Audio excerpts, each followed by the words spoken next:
Hello, technical writing students. This is your instructor, Julie Gross. We're going to talk about chapter 10, which is talking about making successful presentations at work. And one thing I really want you to know is that when you're making presentations, that it's everybody that's going to have to make presentations. It's not just your managers and supervisors. So that's one reason I have you do this and I have you prepare an oral presentation, is because it really is something that you probably will do in the future, whether you think you will or not, whether it's work related or personal or something that you do in the community. Making some kind of a presentation, whether it's a informal or a formal presentation, it is probably something that you'll need to do in the future, speaking in front of groups of people, small groups or large groups and things. So it's always good to practice, because it really doesn't come easy for all of us. So if it's something that we can practice while we're at school, I think it's only a positive thing. So there's one of the reasons why I have you do it. Let's talk a little bit about formal presentations, because the one that you're going to do really is sort of a formal presentation. Something that you're going to want to do is you're going to prepare it. You want to prepare it. It's something that you don't want to do off the cuff, is what our book says. You don't want to do it off the cuff. You want to prepare it. You want to plan it, because it's going to make you feel more confident, and you're going to do better if you do practice it.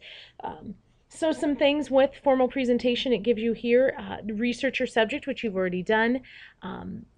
Interview key resource individuals. You probably don't need to do that, but you did do a lot of research on it. Prepare, time sequence your visuals if you have any of those. Coordinate your talk, rehearse your presentation. Probably the most important one there is the fifth one, is to rehearse that presentation.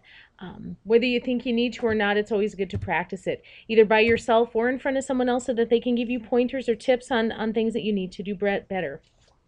When looking at the types or the parts of formal presentations, there's really only three parts: the introduction, the body, and the conclusion. And the most important part, or what our book calls the most important part, really is the introduction. The introduction is where you hook your readers in a written presentation, but in an oral presentation, your listeners. You want to get them excited about what you're talking about. And there's really only a few things that you need to do when you hook your listener. You really need to tell them your name. I'm going to have you guys tell me what school you're from. If you want to, you can even tell me what your plans are for the future. If you're coming to MTI, you can include that a little bit in your introduction. Tell us what your topic or your product is, and that's really all you have to do for your introduction. So it doesn't take a lot, but these are some of the things that you're going to tell us when you're introducing yourself for your oral presentation. The body of your presentation really is going to just be comparing the different brands. You're going to talk about your criteria and the brands. So that's the bulk of your presentation, will be the body part. And then the other part that you're going to do is the conclusion. In your conclusion, you're going to sum things up and wrap things up. You might also include your recommendation portion there in the conclusion. After you've already told us all of the different things that you're comparing, you can say in your conclusion, and thus that's why I recommend this, whatever, this brand, because of these reasons. So that's a good way to wrap it up and to sort of conclude things. On the next slide here, it talks about presentation software. With your presentations, I don't require any audio visual, because with the DDN, it's going to make things a little bit difficult for those of you that are using that. So I'm not requiring any technology, but if you do use presentation software like PowerPoint, for instance, some things that you want to think about are keeping it simple. You want your PowerPoints easy to read. The text should be short and simple. You don't want a whole lot of writing. You don't want complete sentences and long paragraphs and things, because your reader can't keep up with those. Keep things simple. Talks about background color, those kinds of things, graphics. All of them should be simple and easy to look at and easy to read, so that we can get through them quickly. Another important part of a presentation is rehearsing the presentation, and it does talk about this in your book. Some things that are important with that first one there that it talks about, know your topic, which you do. You've done enough research, you know your topic. Speak in front of a mirror to practice. You can even practice talking into a tape recorder. That's helpful. And then timing yourself.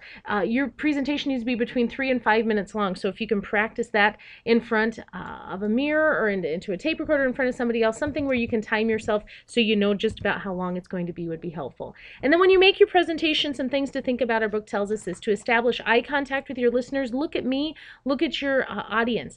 Adjust to your audience feedback. That's always important too. Use a friendly voice, vary your rate of delivery, watch your posture and your body language. How you present yourself is going to be very important and part of the grade that we'll talk about when we discuss the rubric here in a little bit.